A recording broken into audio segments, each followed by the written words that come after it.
Could you, Chuck, just talk a little more about the National Export Initiative? President Obama's, and I think it was announced at the State of the Union this year, effort to double exports, and how you see the State Department and embassies, including embassies where there is no FCS presence, how will they fit into that, and maybe some of the challenge of pulling 12 or 13 agencies, not just State and Commerce, but many others into Happy to. Maybe as a personal reflection, I left the Foreign Commercial Service, I thought, for my last time back in the late 2009 period. And that period, I think, for most of us, probably produces some reflection as to, well, 30 years. And one senior official at Commerce that came to farewell for me asked the question if he had one thing to share with me, because it was a new official in the then new administration, what would it be? And I thought about this as, you know what is very interesting after almost 30 years of doing this work is to see how much of what we do is still what we did when I started, but enhanced with a certain level of technology.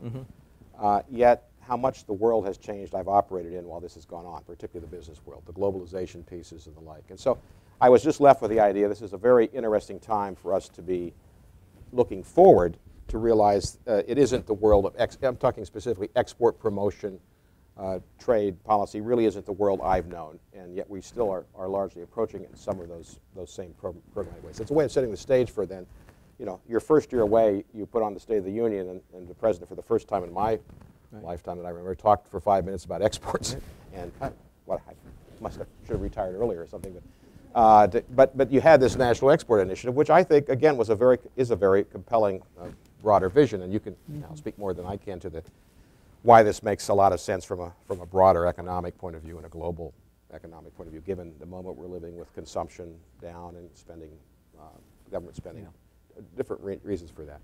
And so the initiative has been out now. We're in the second year of it, and I think the first year a lot of learning going on, but if I could, I might use an example for one of the places that you've worked as well recently, the National Association of Manufacturers, where I mean, let's say doubling exports, which is, I think, a very ambitious stretch goal, and it's a great goal to lay out there, is, you know, how you're going to double exports. You know, for manufacturing exports, which is about, I think, 60% of our total, you had $900 billion. And so if you want to tick it off, if you have normal growth rates or whatever, you're going to get to 1.5. So you're going to come up 300 billion short. And then there's a question of how would you try to stretch to that. And clearly there's a role for trade agreements. There's a role for export financing, and there's a role for export promotion programs, maybe $60 billion if you want to. So I think it's nice not to lose the frame of you know, a presidential leadership program that talks about doubling exports, and that's a very challenging goal to meet, but it involves much more than government programs. And so our government programs have been focusing on how do we, to use this moment, revalidate, renew, and figure out where, for companies that are not able to get the information and programs from the marketplace, where can government programs help these companies? It's an incredible number of exporters that, I think it's almost 60%, that only export to one country.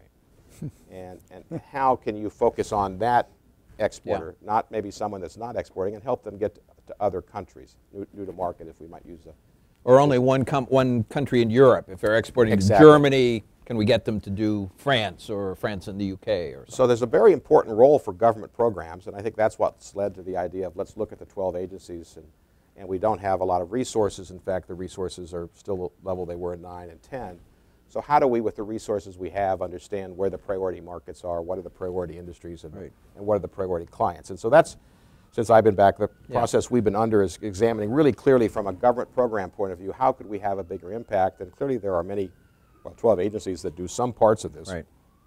And how could that better, how could we work better together? We have, I think, almost over 75 countries. So, I mean, State Department has more countries than we do, lesser important markets, perhaps. And so I was just over the other day talking with State about how do we rejuvenate once again. I mean, the last time we worked together was how do we create an agreement between State and Commerce on those programs in countries where we both are in different markets, as opposed to working together. So it's a very challenging moment, but I think that's what makes it exciting. Because, and one last thought, the key thing really is it's not 1970, it's not 1980, it's a globalized economy where you have to grapple with all sorts of questions about who qualifies for your assistance.